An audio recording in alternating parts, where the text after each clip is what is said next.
자, 이번 시간에는 이제 1시간을 30분씩 쪼개가지고 두 편의 강의가 되는 겁니다. 그래서, 이번 시간에 후편의 강의는 지금 보시는 바와 같이, 방제 설비의 그 계획과 이제 그 화재 보험 문제. 제가 앞에서 세계적인 추세를 얘기할 때 여러분들은 기술사를 공부하시는 분이란 말이에요. 기술사는 지금 뭐 감지기 하나가 어떻고 저쩌고 이거보다도요. 큰 이 안목을 가지고 있어야 돼요. 이 기술에 대한 앞으로의 패턴에 대한 부분에 대한 그 흐름을 읽고 있어야 된단 말이에요. 그래서 기술사는 이 건축전기설비 기술사는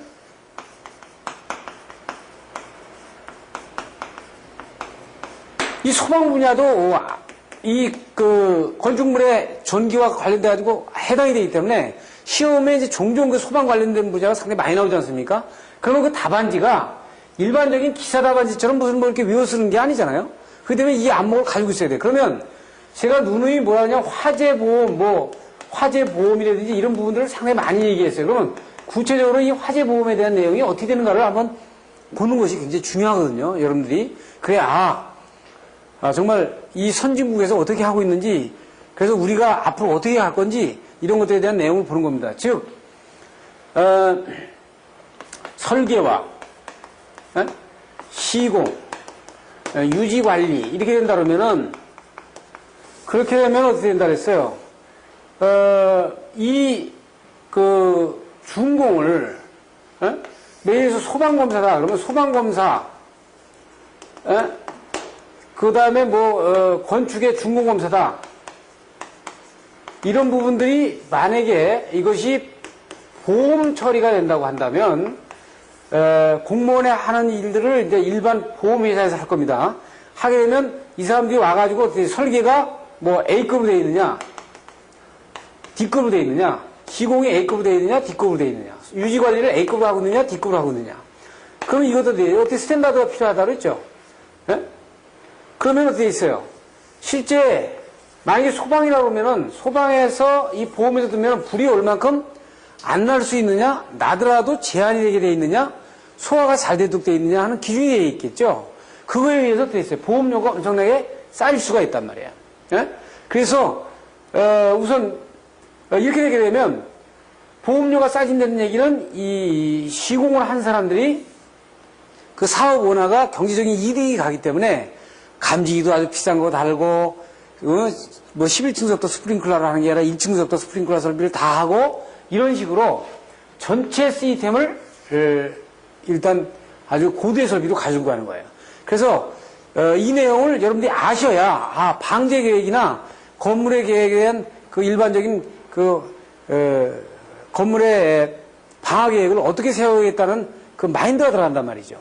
이게 굉장히 중요한 내용입니다. 지금 이 강의는 여러분들이 제가 화재보험협회의 자료를 좀 많이 이용을 했습니다만은 기술사라면 전기 쪽에 건축전기설비 기술사라면 방제 쪽에 아주 깊은 지식은 없어더라도 최소한 이러한 마인드는 여러분들이 가지고 있어야 여러분들이 가가지고 감리를 하거나 실제 설계를 하거나 이런 부분에서 기술사다운 어떤 방침을 내릴 수가 있고 앞으로 우리나라의 방제 계획이 그 다음에 방제 설비가 방제의 그 시설에 대한 확인이 어떻게 선진국화가 될 수 있다라는 부분들을 보는 겁니다. 그러면 내용을 구체적으로 하나씩 봐나가도록 하겠습니다. 이제 그 화재의 위험도 개념이라는 거는 fire risk라 그래가지고 그 시설 장치의 고장 및 오동작이 얼만큼 날 수 있느냐 하는 부분을 이거를 아주 정량적인 개념으로 이 정량적인 개념이라는 건 물리적으로 그러니까 우리가 불어이 담 넘어가는 식이 아니고 아주 우리가 분석 가능한 팩터들을 다 분석을 해가지고 그걸 정량화시킨 거죠. 그래서 이 화재 발생 확률과 빈도를 갖다가 예측하는 기법이에요. Fault Tree Analysis 등 체계적인 분석 기법이라고 하는데 이 FTA 방법은 이게 어디서 나온 거냐? 항공우주국에서 나온 겁니다. 그 예를 들어서 나사에서 우주선 하나를 쏘아버리는데 이 발사라는 마지막 명령을 내릴 때까지 이 점검 체크리스트가 보면 어떻게 돼요? 이게 트리형으로 다 돼 있거든요, 이렇게. 여기서 나온 겁니다. 그러면 여기서 또 이렇게 다시 가지를 치고, 또 이것이 이렇게 가지를 치고, 이런 식으로 되는 거예요. 즉, 무슨냐면, 여 밑에서, 연료 펌프에 볼트를 지었느냐, 오케이. 그러면 발브는 이상이 없느냐, 오케이. 뭐, 거의 충전이 완벽하냐, 오케이. 이렇게 오케이가 되면, 여기에서 또, 여기 부분에 대한 하나, 둘, 세 개를 또 체크해서 오케이. 위로 올라가면 어떻게 있어요? 이것이 말단서부터 전부 다 오케이 사인이 나가지고 최종 이 두 개가 오케이 사인이 나면 발사 개념이 나가는 거거든요. 그러니까 여기서 수천 개 항목이 될 겁니다. 수천 개 항목을 아주 정량적으로 체계적으로 분석하는 거예요. 그러니까 폴트 트리 어널리시스입니다. 이게 폴트 나는 부분들을 나을 수 있는 부분들을 이렇게 나무가지 형식으로 해가지고 이렇게 분석을 해가지고 하는 방법이에요. 그러니까 안전 분석 기법에서 상당히 유명한 많이 사용하는 그런 기법입니다. 그래서 건물 화재에 대한 그 규모 산출하는 문제, 그리고 수학적인 해석 기법 문제, 화재 위험도 평가의 필요성을 상대적으로다가 평가해가지고 수준을 표시하는 부분입니다. 뒤에서 이제 구체적으로 나올 겁니다. Greater Fire Risk Quantification Method라고 해가지고 지금 이제 화재 위험도를 체크할 때 화재 위험에다가 활성 위험, 불이 탈 수 있는 위험이 얼마냐?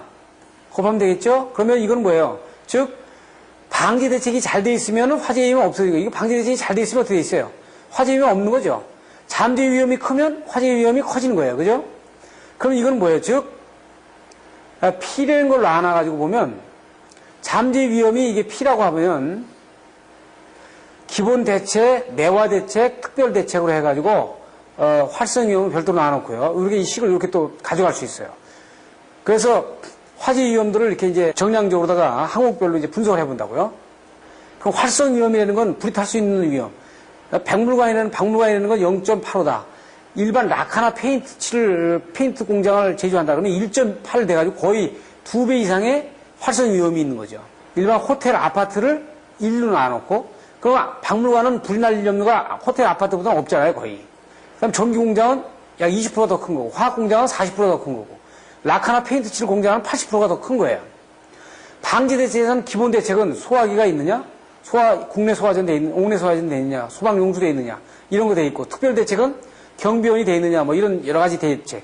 내화 대책은 이게 내화 구조로 돼 있느냐, 아니냐. 이렇게 이 대책들을 갖다 잡아놓는 겁니다. 이게 이제 그 다우 케미칼사에서 폭발 인덱스라고 파이어 앤드 폭발에 대한 인덱스를 해놓은 것이 있는데 이것은 일반 건축물에는 안 맞습니다. 이 방법이 건축물에는 맞지 않는다고요. 이거는 완전히 화학 프렌트 쪽이니까 다우 케미칼이 화학 프렌트 공장이기 때문에 그 프렌트 공장에서 얼만큼 화재가 날 수 있느냐, 폭발이 날 수 있느냐를 분석하는데 이거는 뭐냐면 건축물인 그 방지 설비를 하는데도 상당히 참고해 볼 거는 많다. 그래서 여기 물질 지수라는 게 나오고요.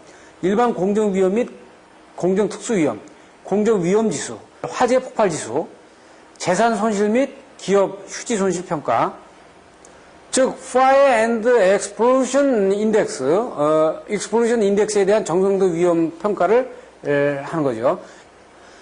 자, 여기서 우리가 이제 참고해 볼 것이 단위 공정을 선정하고 물질 지수를 선정하고, 예를 들어서 화학공장이라도 굉장히 위험 물질을 다루는 데는 이 물질 선정이 MF가 상당히 큰 작용을 하는 거죠. 그 일반 공정의 위험성이 얼마냐, 공정 특수 위험이 얼마나 있느냐, 이런 지금 이 항목들을 쭉 밑으로 내려갑니다. 그래가지고 기업이 다운돼가지고 손실이 얼마큼 될 수 있느냐를 예상한다고요. 지금 이거는 뭐예요? 그쪽 프렌트 쪽이죠. 근데 건물도 볼 수 있어요. 건물도 만약에 창고냐, 창고도 화학물질 다루느냐, 일반 물질 다루느냐. 그럼 물질주가 달라지잖아요. 즉 화재보험에서는 이렇게 아주 구체적인 플로우 차트를 가지고 대상물을 철저하게 계산을 해서 등급을 매긴다는 거예요. 제가 계속 화재보험 얘기했잖아요. 그게 무슨 뭐 일반적으로 화재보험에서 중공검사를 내면 만약에 건물을 중공검사 낸다고 쳐봐요. 여기에서는요, 이 건물이 완벽하게 몇 등급이라는 게 나오는 겁니다. 그 FEI에 대한 정성적인 위험, 그래서 그걸 위를 가지고, 위의 플로우 차트를 가지고 만약에 159점이 나왔다. 그러면 아주 극히 위험한 상태고, 1에서 60 정도가 나왔다. 이거는 상당히 라이트하다, 아주 경미하다. 그러니까 어떻게 됐어요? 이거에 따라서 보험료가 달라지는 거죠. 이렇게. 예? 만약에 159점이 나왔다 그러면 보험료를 엄청나게 많이 부과할 수밖에 없는 거예요. 그래서 이거는 어떻게 돼요? 주로 화학 공장이기 때문에 일반 건물에서는 상당히 그 평가가 안 되는 거고 많은 시간이 평가가 되기 때문에 소요가 되기 때문에 우리가 이 부분을 들여다보는 거는 건물을 평가하기 위해서 이런 방법들을 쓴다라는 것 갖다가 여러분들이 참고로 아시고 계시라는 얘기입니다. 그래서 이제 FRI 모델이라고 해가지고 Fire Risk Index 일반적인 화재 진행 과정을 이제 쭉 봐줍니다. 그래서 이거는 건축물에서 상당히 많이 쓰는 지수평가 순서예요.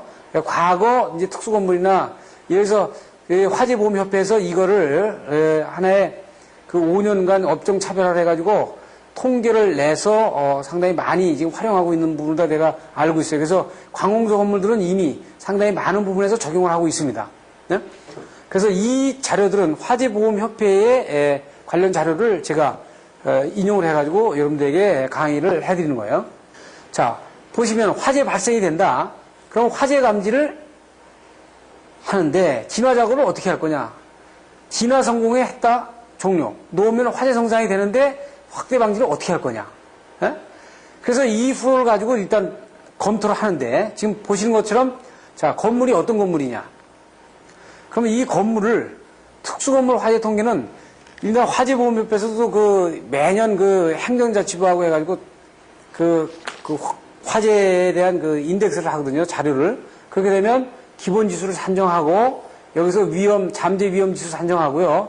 시설 위험도 평가, 화재 감지 및 초기 진화 정도가 얼마나 되느냐, 화재 연소 확대 및 신뢰성 평가를 하는데 얼마큼 되느냐, 자체 소화 능력은 얼마나 있느냐. 그래가지고 기본 FRI를 선정을 해가지고 FRI 점수를 선정하는 거죠.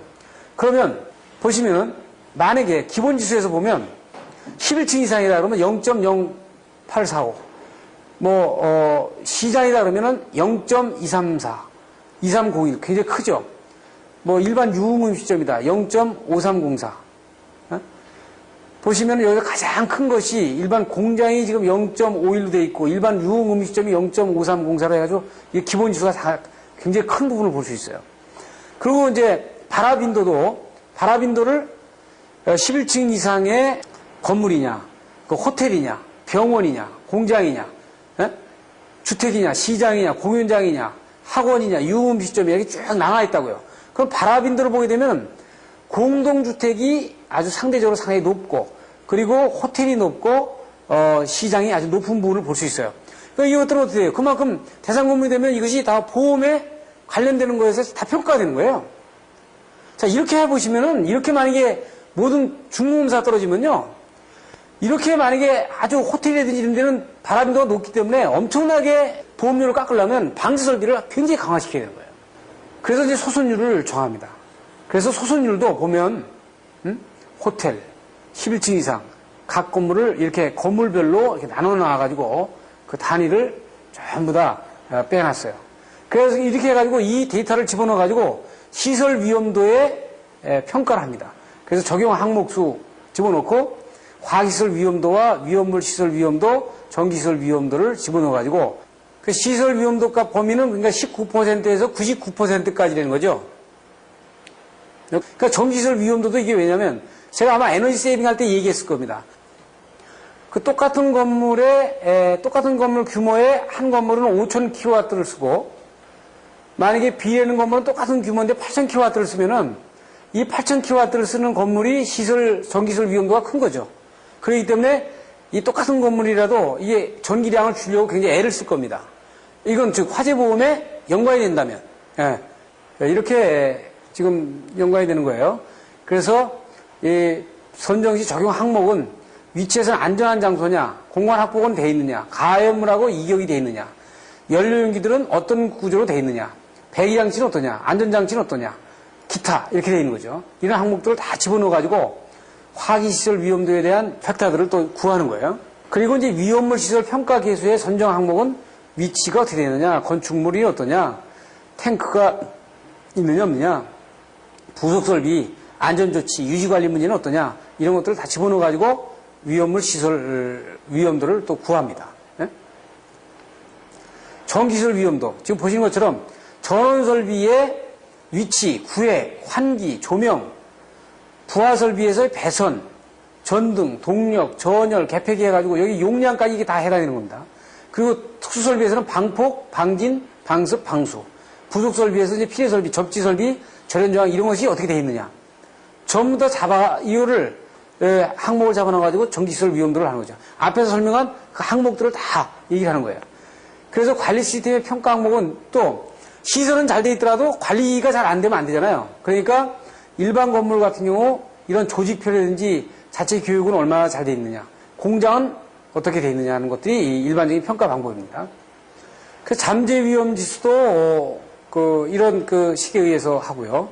제가 이렇게 하는 이유가 있습니다. 뒤에 이제 왜냐면 구체적으로 왜 방화구역을 하고 왜 그렇게 하느냐, 이걸 소방법에서 제재하는 것보다도 보험에서 제재를 하게 되면 이 팩터를 가지고 하면요 아주 치밀하게 잘 할 수밖에 없어요. 지금 화재 감지 및 초기 소화 설비도 어떻게 되느냐, 이 신뢰성 평가를 수신기는 어디 있느냐, 감지기 위치 상태, 발신기, 설치수 1층에서 되어 있느냐 11층에 되어 있느냐 이런 것들이 이렇게 나눠지죠. 그리고 연소 확대 방지 및 신뢰도가 어떻게 되어 있느냐, 중요 구획부를 다 층별로 막았느냐, 자체 소화 신뢰성 평가를 또 이 시기에 의해서 다 합니다. 지금 내용은 어려운 것이 없어요. 지금 문제는 이 건물 하나를 분해 결합을 해서 보험을 측정하는데 전부 다 항목을 다 체크한다는 거죠. 그래서 각종 소화 설비에 대한 FRI 인자는 스프링클러 설비, 기계 가스계 소화 설비, 옥내 소화전 설비, 그러면 어떻게 있어요? 어느 층은 11층서부터 돼 있고 어느 층은 1층서부터 돼 있고 그러면 여기에 다 해당이 다 들어가잖아요. 네? 그러다 보면은 예를 들어서 기본 FRI 산정을 하는데 11층 이상 건물은 기본적으로 세대치를 얼마 주냐면 최소치는 0.01에서 최대치는 0.15 준다. 그러면 여기서 계산을 해가지고 이 안에서 계산치가 다 나오는 겁니다. 그러면 아주 잘해야 여기 시소치가 나오는 거예요. 공장, 공동주택, 시장, 공연장, 국유시설, 호텔, 병원, 학교, 유흥, 학원, 방송시설 이렇게 나오는 거죠. 그렇게 놓고 FRI 인자를 종합적으로 이제 기본적으로 그 변수, 알파 변수를 다시 집어넣어가지고, 이거는 또 건물별로 또 다 나눴죠. 그래가지고, 최대치 1.3에서 최소치 0.3, 0.7까지를 갖다가 화재 위험도를 평가한단 말이에요. 자, 위에서 설명한, 제가 이렇게 좀 빠르게 했습니다만은 그 양이 많기 때문에, 지금 보니까 바라빈도에는 고정 팩터하고 수선율하고 기본 주수는 줘가지고, 국내 공항을 서울, 국제선, 국내선, 이청사, 김해, 대구, 광주, 울산을 공항을 이 화기 시설 평가계에서부터 전기 전부 다 기본에 FRI까지 다 계산해 보니까 어디가 가장 낮느냐? 만약에 예를 들어서 김해 국제공항이 가장 낮게 나왔다. 그러면 여기가 어떻게 돼요? 보험료가 가장 낮은 겁니다. 이렇게 해놓으니까 어떻게 있어요? 각 항목별로 전부 다 이렇게 평가를 해서 만약에 중보험사를 내린다고 치고 화재보험에서 보험료를 매긴다고 치면은요, 건물을 체계적으로 각 항목을 사업주는 다 아이템별로 완벽하게 안 할 수가 없는 거예요. 이게 선진국이다 이거지. 이게 선진국. 지금 보시면은 이것도 되어 있어요. 화재보험협회에서 큰 건물들만 이제 시도를 해서 일단 기본 팩터를 매겨온 겁니다. 자, 그래서 화재 요율의 그 범위를 이제 추정하는 거는 1차 요율은 건물적 적용 요율, 그러니까 기본 요율에다가 1 플러스 고층 건물 할증, 소화 설비가 얼마큼 되어 있느냐. 그 다음에 불연 내장재가 다 있으면 이 할인을 해주고, 주방 등 할인을 해주고, 그 다음에 2차 보험료율은 어때? 건물 화재 보험료율로 건물 적용 요율에다가 1- 특수건물 할인, 방위산업재 할인, 우량 건물 할인. 그러니까 최종 보험 할인은 화재보험 연료율, 그 다음에 일시납 장기 계약 요율, 특약 요율, 그 다음에 고객 할인 요율, 1차 이렇게 돼가지고 실제 여기에서 적용 자유율이 이제 적용이 되는 거죠. 그러니까 지금 제가 이 부분을 이제 여러분들한테 설명한 이유는 뒤에를 설명하기 위해서. 왜냐하면 우리가 방제 계획을 세우는데 왜 하냐? 저거 화재보험에 정확하게 저게 지금 화재보험협회에서 그냥 일반적으로 하셔서 그렇지, 이게 만약에 중공개검사 개념이라 그러면 엄청나게 많은 팩터들이 여러분들한테 적용이 될 겁니다. 그래서 화재를 얼마큼 미연에 방지할 수 있느냐, 내부 화재에 대한 불연화, 가연성 가스에 대한 이격, 그 다음 외부로부터의 미연 방지 문제, 이격거리 문제, 그래서 화재가 발생한 경우의 처리, 조기 발견할 수 있고 경보치사에 다쳤다. 이건 화재보험에 다 연관이 되는 거니까. 그리고 피난에 유효한 건축 설계를 했다. 여기서 어떻게 7가지로 안전구역을 확보하거나 피난로를 갖다가 확보하는 문제, 최종의 피난처를 갖다가 피난층에 대한 안전성을 확보하는 문제, 이런 것들이 다 돼 있다 그러면은 이것이 전부 다 우리 일반 건물에서 해줘도 전혀 중공사를 하고 그다음에 나중에 저기를 하는데 건물을 쓰는데 이 오너한테 별로 혜택이 없잖아요. 그런데 만약에 오너가 이런 부분들을 다 일일이 체크바이 체크해가지고 완벽하게 했다 그러면은 그 건물들은 퍼펙트하게, 그러니까 아까 말한 0.99까지도 갈 수 있는, 99%까지도 갈 수 있는 그런 저기 가지고 있는 거죠. 그래서 방제 계획에서는 연소 확대 방지를 하기 위해서 큰 층간 구역을 완벽하게 한다든지, 이런 연기 확산 방지를 시킨다든지, 여기는 뭐 아트리움이라든지 그다음에 계단 문제 이런 것들에 대한 여러 가지 기술적인 문제가 있거든요. 그래서 방제 계획상의 포인트에서는 지금 한 11가지로 얘기했는데, 화재 발생 시 자체 소화 설비를 완벽하게 갖추는 문제, 불연 제로를 하는 문제, 층간 구역을 만들어 놓는 문제, 전기 계통의 뭐 스프링클러 등에 대한 완벽한 물의 침입 방지 문제, 자동 화재 탐지기의 오보에 대한 관련되는 대응책을 다 고려했냐. 지금 이 11가지로 다 완벽히 되는가를 방제 계획상의 포인트가 된다. 기술사가 설계를 할 때는 이런 그 컨셉을 가지고 관점에서 가지고 봐야지. 감지기가 설치 잘 됐냐 안 됐냐, 무슨 펌프가 동작하느냐 안 하느냐, 이런 거는 아주 미시적인 부분이거든요. 이런 내용을 가지고 여러분들이 접근을 해 들어가야 돼요. 그다음 경영관리상에서는 어떻게 교육을 철저하게 시키며 어떻게 관리하고 있느냐, 이것도 하나의 팩터가 되는 거죠. 그래서 우리가 이제 방화구역 설치하는 규정은 우리가 이제 일반 소방법에 의해서 건물별로, 층별로, 용도별로 이렇게 방화벽이 되어 있는 겁니다. 그러니까 이거를 지금은 이걸 법으로 되어 있는데 법이 아니고, 이거를 만약에 말해요, 보험회사에서 보험료로다가 되어 있느냐 안 되어 있느냐에 따라서 매긴다 그러면은 더 엄격하게 건물을 짓는 사람들이 아마 신경을 쓸 겁니다. 그래서 방화구역 설치는 이제 연소, 계단에 의한 연소 확대를 하기 위해서 지금 보시게 되면 만약에 여기서 불이 났는데 이 불이, 이 연기가 확대가 돼가지고 이렇게 연소가 된다 그러면은 이 직접적인 불에 대한 피해가 이쪽까지 오지 않아서도 여기에서의 그 이용자들이 지식사라든지 이런 부분이 일어날 수 있잖아요. 그러니까 이런 부분들을 완전히 차단을 시켜야 된다 이거야. 차단하기 위해서 그냥 말로만 차단하는 게 아니라, 여러분들 대형가 호텔 알지만은 지하에서 불이, 지하에서 난 것이 제가 알기로는 5분인가 뭐 7분 만에 뭐 카페를 타고 위로 올라갔지만 불길이 올라간 부분보다도 이 질식, 연기를 차단하지 못한 부분에서 상당히 많은 인명이 손상을 당한 거죠. 그렇게 하기 위해서는 이 방화문을 개방하지 않는 문제, 방화문을 개방하지 않기 위해서는 연감지가 동작하면 자동으로 닫혀줘야 되거든요. 사람 닫는 게 아니라.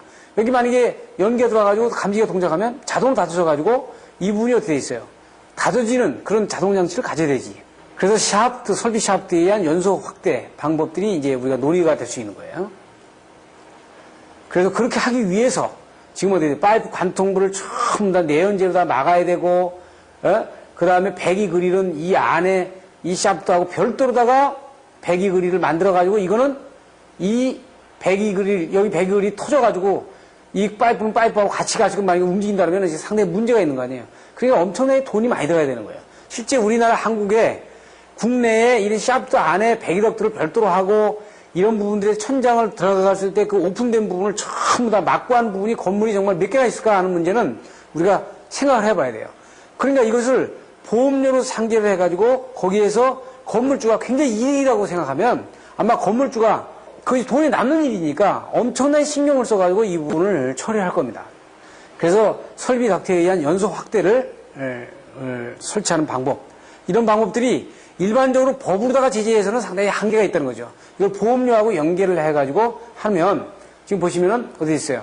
이런 여기에다가 이쪽 샤프트에서 연결돼서 이쪽으로 넘어올 걸 생각해가지고 여기 만약 연감지게 동작을 해가지고 이쪽에서 연기가 올라온다 그러면은 이 방화 담퍼가 닫아져가지고 이 연기가 이쪽으로 다 들어오지 못하도록 하는 방법이라든지, 아주 이런 부분들이, 그러니까 이 우리나라는 배연 설비 쪽이 거의 상당히 특히 취약하다고 보는 겁니다. 그래서 대형 사고, 화재 사건이 나면 불에 의해서 직접적으로 다 손상을 당하는 것보다는 이